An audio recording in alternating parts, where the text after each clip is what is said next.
I ran away from my abusive home as a teenager. I worked for years to turn my life around and finally bought a house. When I did, my family returned, demanding I hand over my home to them because family comes first. My parents are currently forcing me to pay them $2,000 a month to park my car beside their house. They know I'm going to go homeless if I can't park here, so they're deliberately draining every cent I have and are actively trying to make me homeless. As far as why my own parents are doing this to me, the reason is very simple, but simultaneously very disgusting. It's the exact reason they've already used to ruin my life before, and it makes my blood boil. At least it used to. Because no longer am I the naive and sad kid who believed that if he tried just hard enough, maybe, just maybe, his parents would actually love him. You see, my parents are monsters, and to understand why I will dance on their graves the second they drop dead, we need to go back to when I was a kid. I have a brother 5 years younger than me, and there's no better example of our relationship than when he got a skateboard for his 8th birthday. He claimed he wanted one, but quit after only using it once. I then became interested in skateboarding a few months later, but he decided to give skateboarding another shot, conveniently only when I wanted to ride it. He never did end up practicing, and would literally take it outside just to walk around with it in his hand for an hour. My parents were fully on his side, saying that him wanting to use it at the same time as me was not ill will on his part, but just coincidence. That one example perfectly illustrates my childhood. In fact, my parents' favoritism was so bad, my extended family members got involved by accident. My grandmother noticed my bruises and my ragged clothes whenever I came to visit her, all whilst my brother wore designer by 10 and had not a scratch on him. My grandmother was badass, and I remember she slapped my dad because of his favoritism, warning him that she'd whip them into shape herself if he didn't cut it out. Things were better after that, until 3 months later when my dad conveniently got a job opportunity he couldn't pass up, halfway across the country. When that happened, I started lashing out. I began yelling at my parents that I hated them, that I wished they and my brother were dead. My mom slapped me and told me to apologize to him for speaking about him like that. I was furious, and later that same day, I did the thing that started this whole mess. My brother was on the phone with Grandma,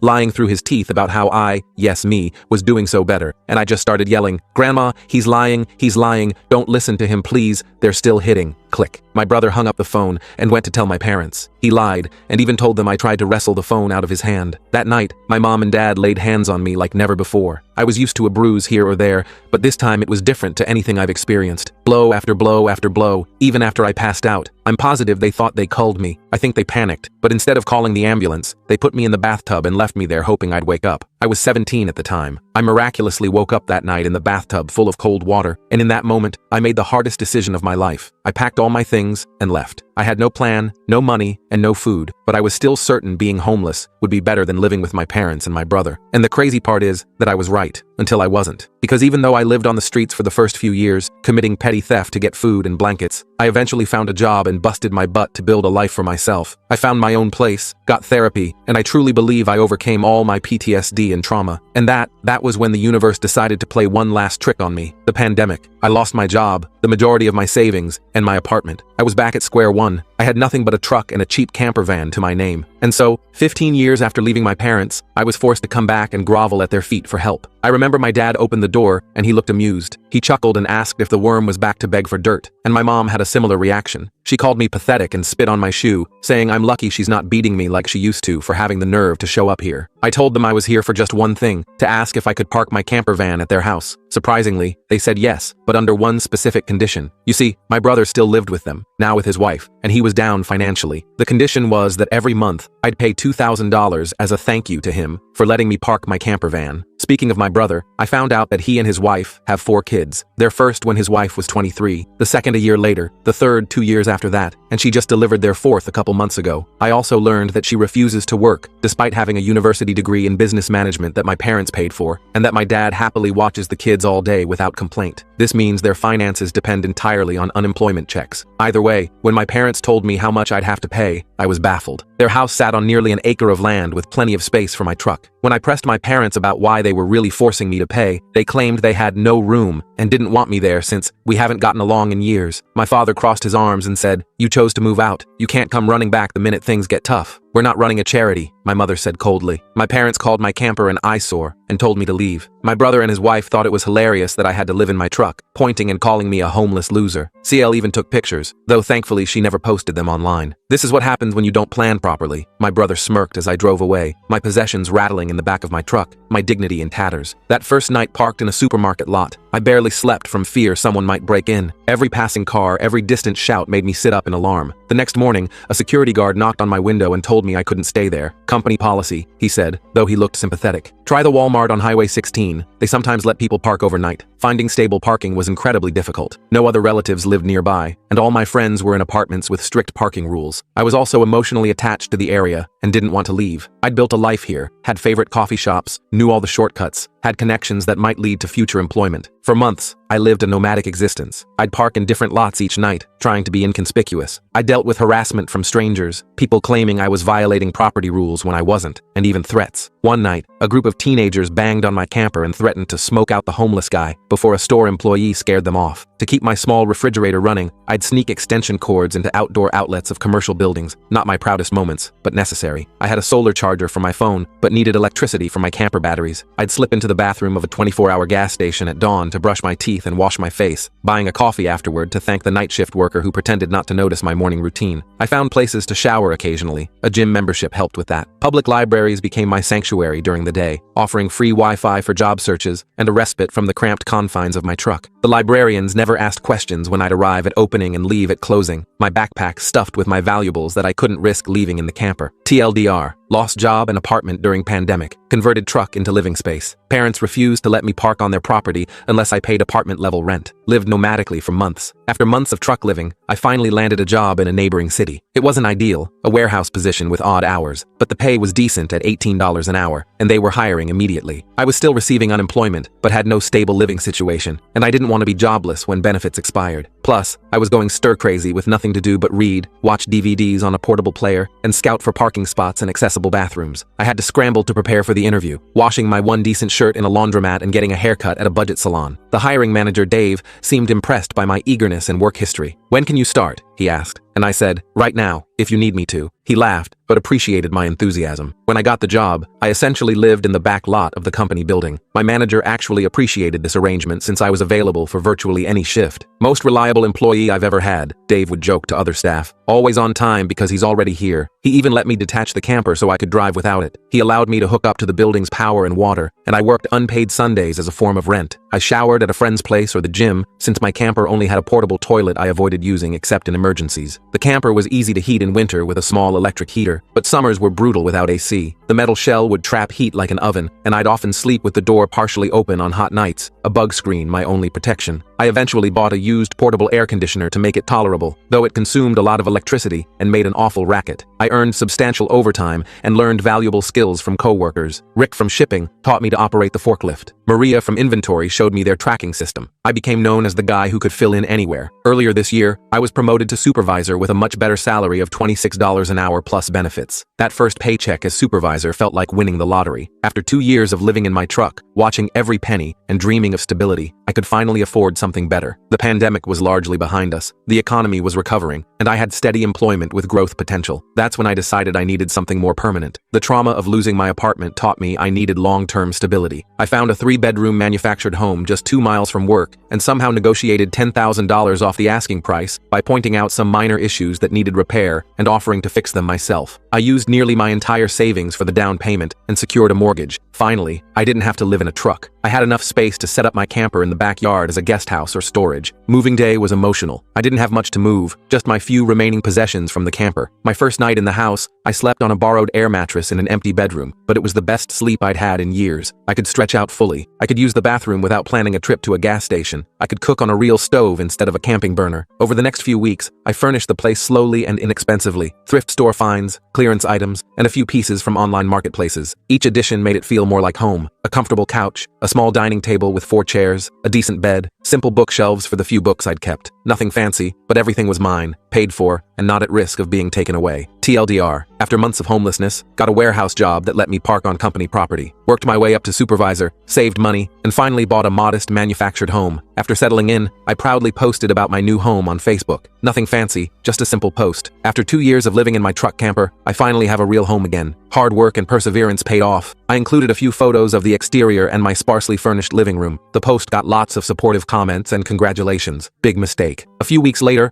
my parents, my brother, and his family showed up completely unannounced. I never gave them my address, so they must have either stalked me or gotten it from someone else. I suspect my cousin inadvertently leaked it when he asked for my address to send a housewarming gift. It was a Sunday afternoon, and I was enjoying the simple pleasure of watching a football game on my newly purchased secondhand TV when the doorbell rang repeatedly. Opening the door revealed my entire family standing there, with forced smiles that didn't reach their eyes. "Surprise!" my mother exclaimed with false cheerfulness. "We thought we'd come see your new place." Before I could even respond, they pushed past me and entered my home without being invited. My father grunted a greeting as he passed, while my brother's children immediately scattered throughout the house, their shoes still on, tracking dirt across my clean floors. They barged in like they owned the place and started exploring every room. My sister-in-law kept flashing this creepy smirk that I later understood all too well. She ran her fingers along my kitchen countertop and commented, "Not bad quality for such a cheap place," her tone dripping with condescension. My parents kept commenting on how I had too much space for someone with no family, while my brother remarked how it was larger than our parents' house and closer to his job. "How convenient," he said, measuring the living room with his eyes. "This is nearly twice the size of our living space at Mom and Dad's." Red flags everywhere. "This second bedroom would be perfect for the boys," Syl said loudly while peeking into one of my spare rooms. "And the master has enough space for our king bed." I frowned, confused by her comments. "Who wants lemonade?" I asked, trying to redirect everyone to the kitchen, where I could at least contain the chaos. My brother's youngest was already pulling books from my shelf and dropping them on the floor. Eventually, my brother asked to speak with me privately. Everyone else immediately left the room. Clearly, they'd planned this. My brother, let's call him Trevor, said the house was too much for just me and that I should let his family move in because Sil was pregnant with their fourth child and my place was closer to her job. He suggested I could live in my camper outside while they took over the main house. "Look," Trevor began with practiced casualness, "I've been thinking, this place is really too big for just one person, especially someone with no real family obligations." He emphasized the word real, as if my existence alone wasn't legitimate. CL and I have been struggling with space at Mom and Dad's, and with the new baby coming, it's only getting worse. I started to respond, but he raised his hand to stop me. "Just hear me out. Your camper is perfectly fine. You lived in it for 2 years, right? It would make so much more sense for us to use this house, and you could park your camper in the backyard. It's a win-win." Trevor never mentioned paying rent. He started listing changes, rules, and even curfews, as if I wouldn't be allowed to enter my own house without notice. "We'd need to redecorate, of course. SEL has a whole Pinterest board ready, and we'd need you to give us advance notice before coming inside, maybe text us an hour before. The kids get anxious around unexpected visitors. If it weren't my brother, I'd think the person had lost his mind, but Trevor was spoiled rotten by our parents his whole life. Nothing in his experience had ever taught him that he couldn't have whatever he wanted, especially if it belonged to me. I tried responding, but he kept talking over me as if my opinion didn't matter. "The older boys will need their own bedroom. They're at that age where they need privacy. Syl and I will take the master, obviously, and we'll use the third bedroom for the baby and our youngest. We'll need to replace this flooring soon. It's not really child-friendly. Oh, and we'll need a fence installed for the kids' safety." He continued rambling about paint colors and furniture placement, while I stood there in stunned silence. There was absolutely no way I would rent my house to him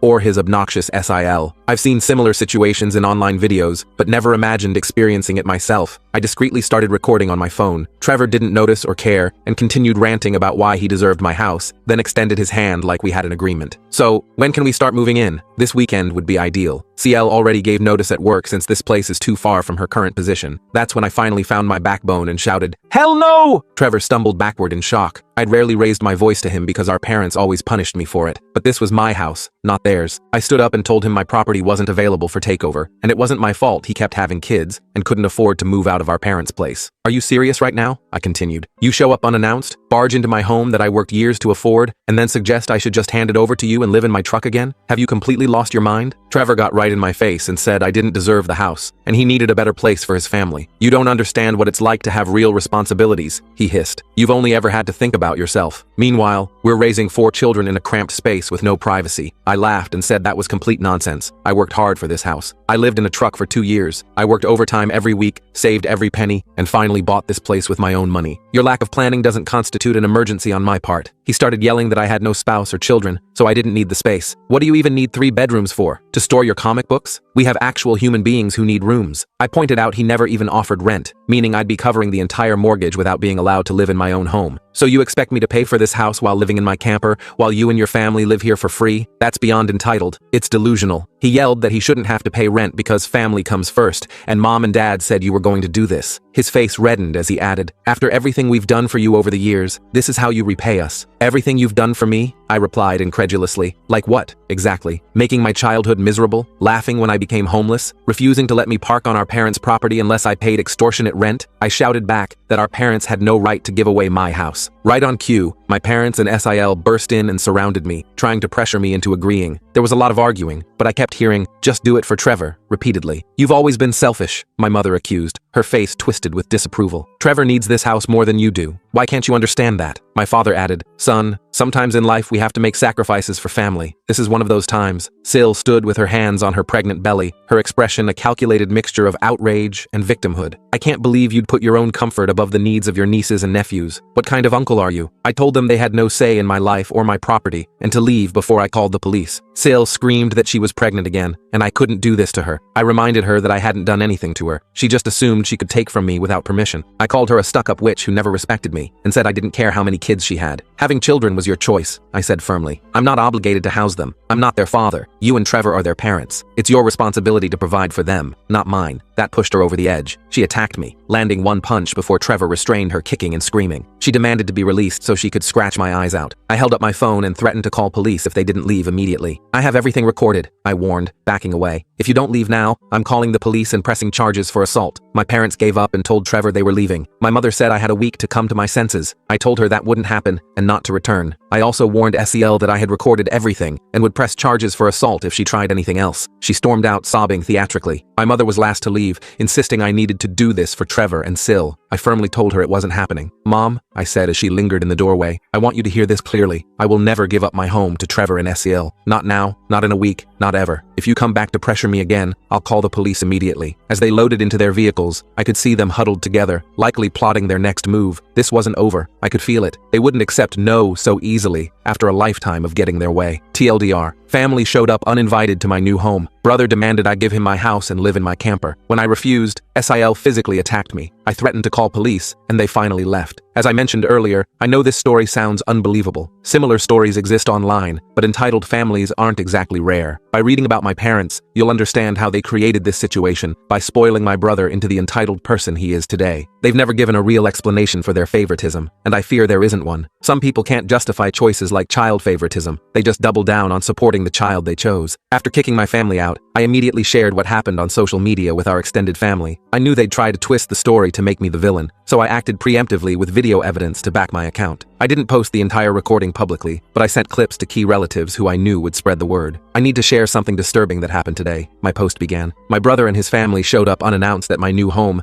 and demanded I give it to them while I live in my camper outside. When I refused, SIL physically attacked me. I have video evidence of their behavior that I'm willing to share privately. I included a short clip of SIL's attack and my brother insisting I should give them my house. This worked brilliantly. Many relatives took my side immediately. My cousin Melissa called within minutes of my post. "I always knew there was something wrong with how they treated you," she said. "This is beyond belief." My uncle Jack commented publicly, "This is disgraceful behavior," my brother's name. "You should be ashamed of yourself." My parents, my brother, and SEL had a few supporters, but not many. My mother's sister thought I was being uncharitable and should find it in my heart to help family. My father's brother suggested a compromise where I could rent the house to my brother while I found another place, but most already knew how entitled they were. My grandmother called me in tears. "I'm so sorry," she said. "I always suspected they weren't treating you right, but I had no idea it was this bad. You don't owe them anything." Someone called me ranting that I was a horrible sibling who needed to make way for a real family. I hung up and blocked the number. Later, I discovered it was one of my mother's friends who had only heard their distorted version of events. A week later, my parents and Trevor showed up at my doorstep as threatened. They rang incessantly and pounded on the door until I answered through a crack, protected by security chains I'd installed. They tried forcing their way in, but I warned them I was recording and would call police if they attempted entry again. "This is harassment," I said loudly, making sure my phone captured everything. "You were told not to return. If you don't leave immediately, I'm calling the police." My mother switched to her sickeningly sweet tone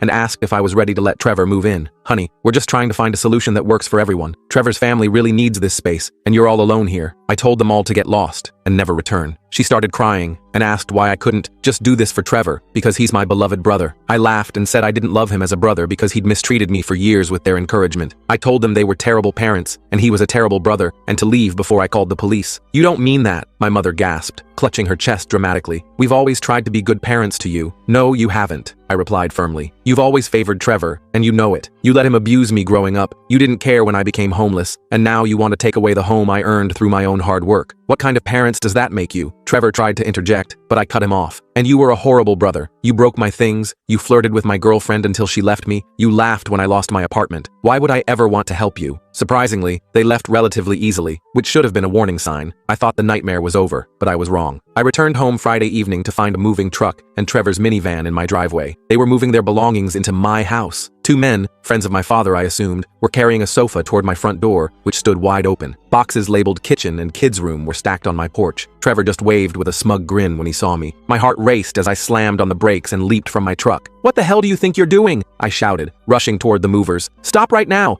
This is my house, and I haven't given anyone permission to move in." I demanded they stop, but SIL smugly said they were moving in regardless. With a condescending head tilt and puckered lips, she said, "It's okay, because your mommy allowed it. You should always listen to what your mommy tells you." "My mother has no authority over my property," I replied, trying to keep my voice steady despite my rage. "This is breaking and entering. You need to leave immediately." Sil laughed and signaled to the movers to continue. "We're family, so it's not breaking and entering. Besides, your parents said it was fine." Seething with rage, I locked myself in my truck and called the police. When they realized what I was doing, Sil pounded on my window, screaming that I couldn't do this because she and Trevor needed the house. She wailed, "Why can't you just do this for Trevor?" I shouted back, "Fuck Trevor, it's my house, not his." She threatened to key my truck unless I stopped calling, which the 911 operator heard through my partially open window. I warned her I'd sue if she damaged my vehicle, and she retreated. "911, what's your emergency?" the operator asked. "My brother and his family are breaking into my house and moving their belongings in without my permission," I explained, my voice shaking with anger. "I need police here immediately. They've broken in and are refusing to leave." "Are they armed or threatening you?" the operator asked. "My sister-in-law just threatened to vandalize my vehicle if I don't let them stay," I replied. "She's extremely aggressive and has assaulted me before." When police arrived, Trevor, SIL, and their kids had locked themselves inside my house. I explained the situation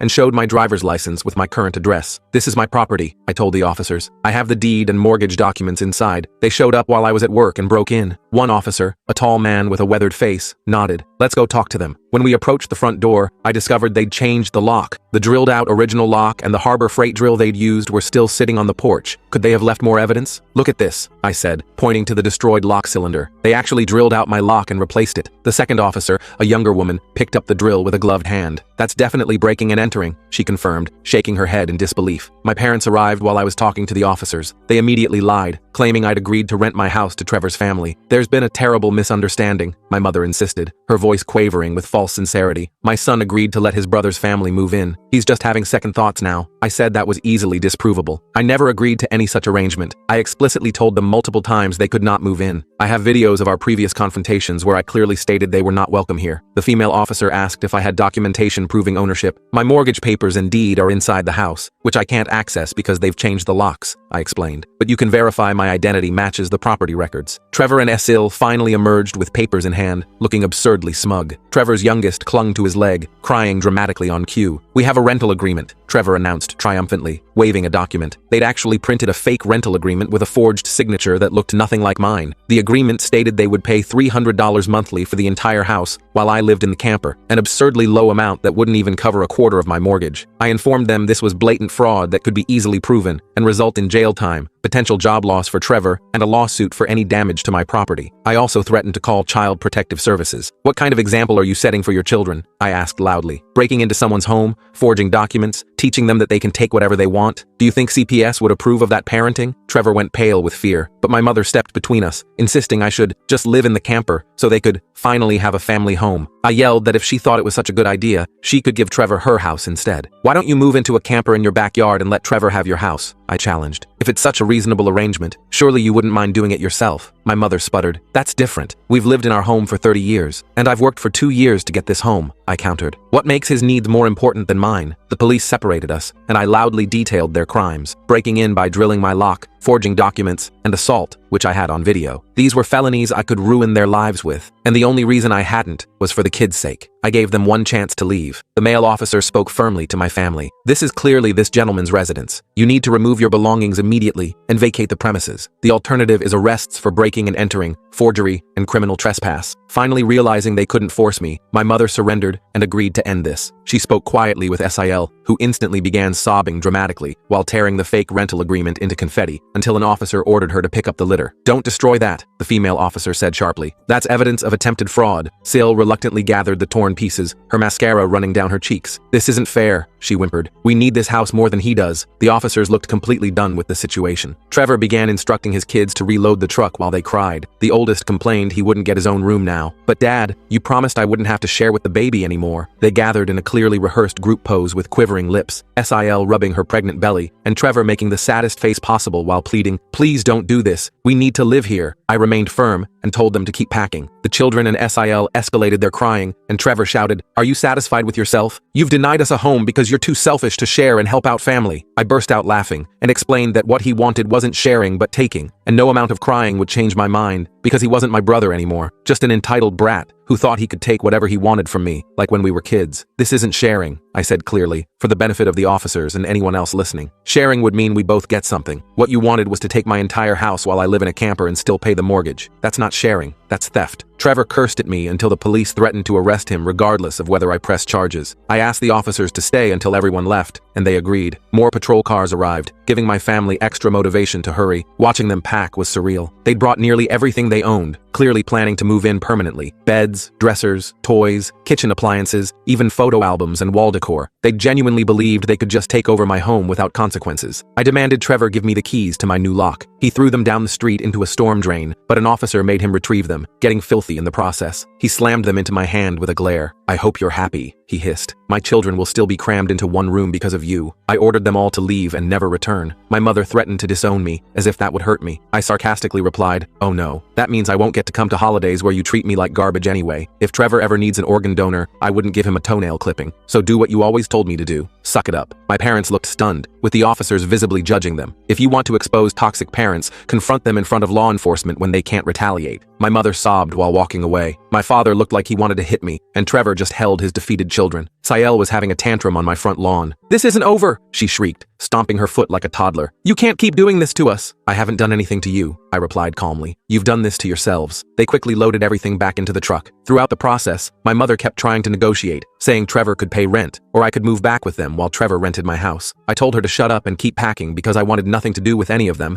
after how they treated me growing up. Before they left, I unleashed years of bottled frustration, calling out everything they'd done to me while the officers witnessed. I highlighted how they wouldn't even let me park my camper when I was homeless, but now wanted to kick me out of my own house so Trevor could live rent-free. The officers' expressions grew increasingly judgmental. When I was living in my truck and asked to park on your property, you demanded $850 a month, I reminded them. You called my camper an eyesore and laughed at my situation, but now you think I should give up my entire house and still live in that same camper? The hypocrisy is astounding. I publicly demanded to know what I'd ever done besides being born to deserve such treatment, why they wanted to snatch my success away the moment I achieved it. I told them I owed them nothing and would never ask anything from them again, since I was clearly just a doormat or cash cow in their eyes. What did I ever do to make you hate me so much? I asked, my voice breaking slightly. Why has it always been about Trevor and never about me? Why, the moment I finally have something good in my life, do you try to take it away? My father turned red with embarrassment rather than anger, and my mother sobbed that she was a horrible person. I bluntly agreed. They all were. I accused them of being terrible people who would go to hell for their actions. Had I confronted them privately, they would have denied everything and blamed me, but their facade had finally crumbled. As their vehicles disappeared down the street, the female officer approached me. I've been on the job 15 years, she said quietly, and I've never seen anything quite like this. You might want to consider a restraining order. After they left, I immediately posted the whole incident online. My parents were too embarrassed to defend themselves this time. While family opinion had been somewhat divided before, now almost everyone sided with me. Those who didn't simply remained neutral. No one believed the "we did it for Trevor" excuse anymore. My Aunt Laura, who had initially supported them, called to apologize. I had no idea it was this bad, she admitted. I'm so sorry I didn't believe you before. Surprisingly, neither my brother nor Sil blocked me on social media. Sil delivered her fourth baby in November, and they're still living with my parents. She posts passive-aggressive complaints about not having enough space every few weeks, obviously trying to guilt me. One particularly pointed post read, "Some people have 3-bedroom houses all to themselves, while families of 6 are crammed into tiny spaces. Funny how selfish the world has become." No one engaged with it except to ask why she didn't get her own place. I'm sure my parents are going crazy with 3 rowdy kids, an unstable Sil, my entitled brother, and a newborn, all under one roof. Maybe they should move into a camper in their backyard and let Trevor take over their house. They could do that for Trevor. TLDR. I shared what happened with extended family. A week later, my family tried again to take my house. When I wasn't home, they broke in, changed locks, and moved their stuff in. Police made them leave. Almost all relatives now support me. For those asking about security cameras, I'll install them when I can afford it. I'm still recovering financially from buying the house last year. I did replace all the locks with higher security versions that can't be easily drilled out. I also reinforced the door frames and added those security bars that brace against the floor. It's not a perfect solution, but it's better than nothing until I can afford a proper security system. Many of you suggested I should have had my brother and SIL arrested. The only reason I didn't was because their children need them, and Trevor would likely lose his job, leaving the family without income. SIL has a newborn baby. Neither belongs in jail, but that doesn't mean they escaped consequences. The police filed reports about the incident, and I obtained copies for my records. If they try anything similar again, those reports will establish a pattern of behavior that would make criminal charges much more likely to stick. Sometimes the threat of consequences is more effective than actually imposing them, especially when innocent children would suffer. After my social media posts about the incident, my SIL continued making passive-aggressive posts about needing more space. "Another sleepless night with the baby in our tiny room," one read. "If only someone in our family had extra space they weren't using." The comments were turned off on these posts, probably because people had started calling her out. I invited extended family to a Christmas Eve party at my new house. My parents weren't invited. I sent formal invitations to make it clear exactly who was welcome. My grandmother, several aunts and uncles, and multiple cousins all accepted. It felt good to finally host something in my own home after years of being a guest in others' houses. I spent days preparing, cleaning every corner, decorating with budget-friendly items, planning a simple but delicious menu. I wanted everything to be perfect for my first family gathering as a host. The morning of the party, I woke early to prepare the food and make final arrangements. The party was going wonderfully until, 2 hours in, my parents, my brother and SEL walked in uninvited with fake smiles, carrying gifts. They didn't even knock, just entered as if they belonged there. "Merry Christmas," my mother announced cheerfully, as if nothing had happened. "We brought some appetizers and presents for everyone." The room fell silent. My grandmother, who had been telling a story, stopped mid-sentence. My cousin nearly choked on his eggnog. I immediately told them to leave, but before I could say more,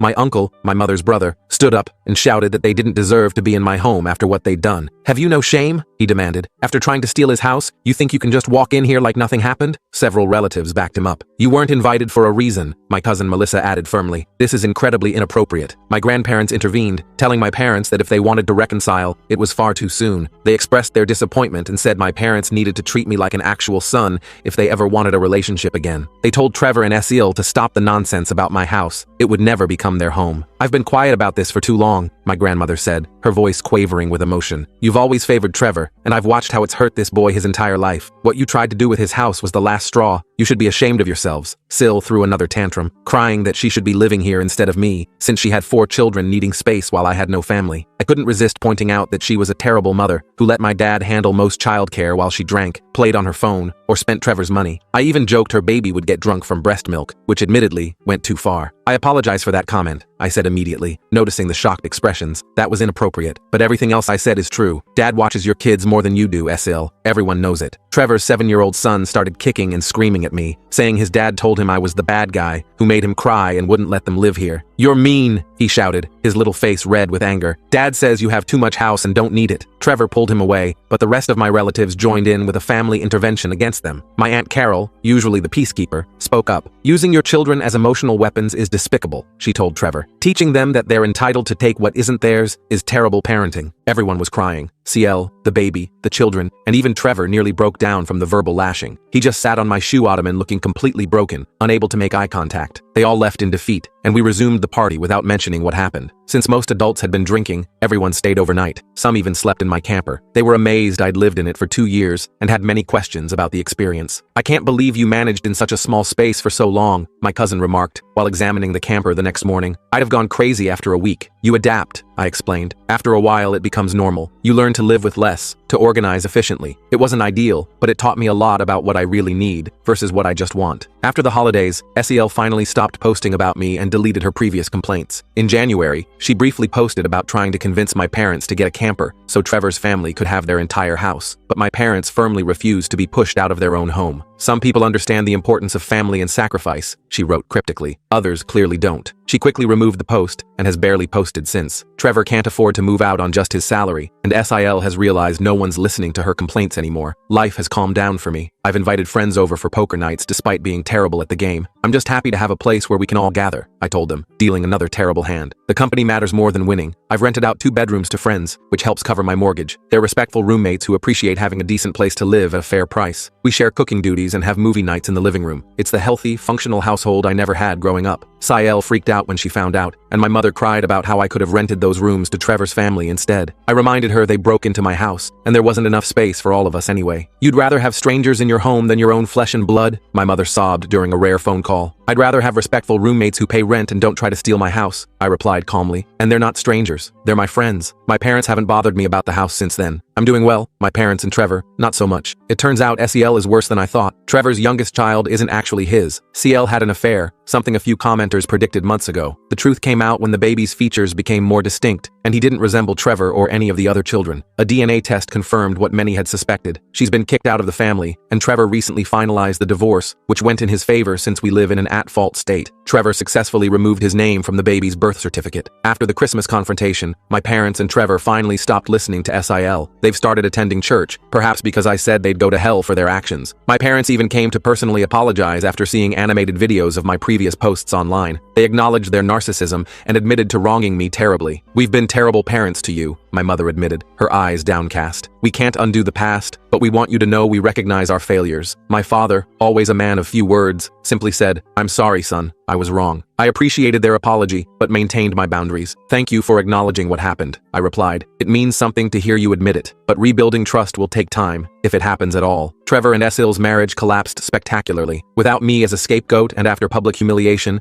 Esil's toxic behavior became obvious even to my family. She kept pushing for my parents to buy a camper so she could have their house, refusing to stop despite repeated rejections. "We're not leaving our home," my father finally told her firmly. "Not now, not ever. You need to find your own place or make peace with the current arrangement." When SEL didn't get her way, she took her baby and disappeared for days. When she returned, she was more bitter because nobody had caved to her demands while she was gone. She refused to attend church with the rest of them. "Why should I pretend to be religious when God clearly doesn't care about my situation?" she reportedly said. "If he did, we'd have our own house by now." Trevor eventually confronted SEL with DNA test results in front of our parents. The evidence against her was overwhelming. My parents demanded she leave immediately, and she went berserk, physically attacking everyone. Police were called, and SIL was arrested after scratching Trevor and our father, and even hitting her eldest child who tried to intervene. "You're all against me!" she screamed as officers restrained her. "None of you ever wanted me in this family." Sayel later showed up at my house, ranting incoherently about how I'd ruined her life by posting on Reddit. She claimed mothers with young children are sacred, and giving up my house shouldn't have been too much to ask. She tried to shove me and cover my mouth, but I warned her about my doorbell camera and threatened to call police. I verbally demolished her until she retreated, telling her to stop blaming me for her own actions. "Your problems are entirely of your own making," I told her as she backed toward her car. "Your affair, your entitlement, your terrible attitude, those are all your choices. I didn't make you do any of those things." I finally filed a police report about her harassment and assaults and obtained a restraining order, which was easily granted given her unstable behavior. Trevor went through a quick divorce, with SIL's affair partner even showing up to testify for her, claiming she sought comfort with him because Trevor was incompetent. The judge shut him down, calling him a hypocrite for claiming responsibility while asking for Trevor's money. "Sir," the judge reportedly said, "you participated in destroying this family, and now you want to avoid financial responsibility? The court doesn't look kindly on such blatant self-interest." Sayel ended up with partial custody, but rarely sees her children. Trevor hit the bottle hard after discovering the betrayal and showed up at my place one night looking destroyed. Despite everything, he's still my sibling, and I couldn't let him drive drunk. We spent the night playing Uno and Battleship in my camper while he processed his grief. "I don't know how I didn't see it," Trevor kept saying, shuffling the cards with trembling hands. "All the signs were there. Sometimes we don't see what we don't want to see," I replied. "You trusted her. That's not a character flaw." As dawn broke, Trevor looked at me with red-rimmed eyes. "I never thanked you for not pressing charges when we tried to take your house. You could have ruined my life, but you didn't." I shrugged. "I did it for your kids, not for you." A month later, Trevor asked to borrow my camper. He'd given up his bedroom so his 8-year-old son could finally have his own space. I agreed since it was for the children's sake. I set up the camper in my parents' backyard, and though I miss it, helping my nieces and nephew feels right. I made Trevor agree on video to be responsible for any damage or maintenance. "I promise I'll take good care of it," Trevor said solemnly in the recording, "and I'll return it whenever you ask." "I'm trusting you with something important to me," I replied. "Don't make me regret it." Trevor now lives in the camper and seems okay with it. "It's actually kind of peaceful," he admitted during a rare phone conversation. "No one bothers me out here. Extended family call me the good sibling Trevor doesn't deserve." Getting rid of SIL was the first step in healing our family. While I still have little affection for my parents and Trevor after a lifetime of mistreatment, I won't let the children suffer. They've warmed up to me since SIL left, and I'm finally enjoying being an uncle. My mother handles most childcare and tries to stay on my good side. My father remains quiet around me, but is no longer hostile. I'm maintaining healthy boundaries while moving forward. Life continues to improve. I might start dating again soon. I'm not getting any younger. My roommates have become good friends, and we've established a comfortable routine in our shared home. I've even started a small garden in the backyard, something I've always wanted but never had space for while living in apartments or my truck. The camper sits in my parents' yard now, though I miss it sometimes after living in it for 2 years. It represented both my lowest point and my resilience, a reminder that I survived when everything was taken from me. Perhaps someday, I'll actually use it for proper camping, something my parents never allowed when I was growing up. Maybe next summer we could take the kids camping, I suggested to Trevor recently. Show them how to fish and build a campfire. Trevor seemed surprised by the offer but nodded. They'd like that, especially after everything they've been through. My parents, my brother, and the kids are staying clear of me, returning to acting like I don't exist, which is fine by me. If anything significant happens again, I'll update. But for now, I'm enjoying my hard-earned peace.